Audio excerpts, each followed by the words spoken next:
Larry talked this morning in Sunday school class about how, as Christians, we are asked to do certain things. And, we should obey Christ. And when we don't obey Christ, we know what we're supposed to do, but we blatantly turn from it. It's like slapping Christ in the face. That's what it's like to him. It's like a slap in the face. You claim to be a child of mine. This is what I've asked you to do, and you can't even follow that. Adulterers, adulteresses. It's strong. We can only have one God. That's the first commandment.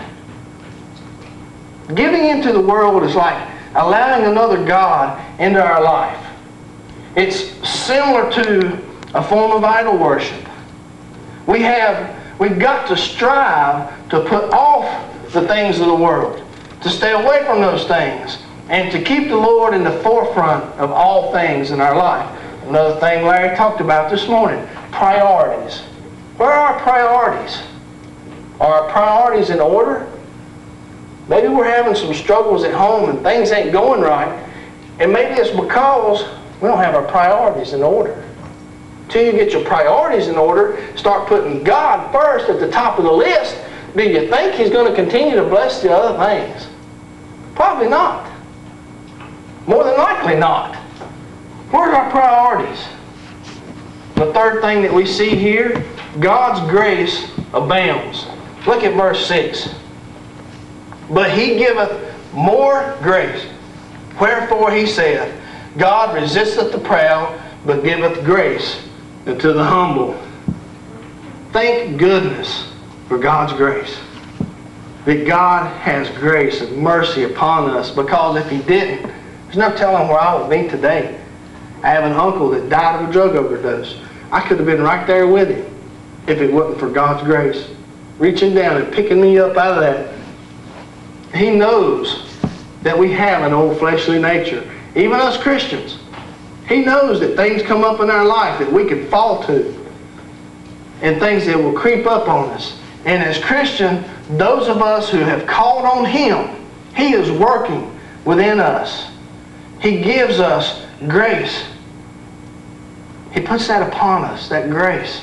That if we'll be humble, and if we'll resist the devil and resist those things of the world, then He's right there with us. He can help us. When those things come up, He can help us resist them. He can help us to flee from them.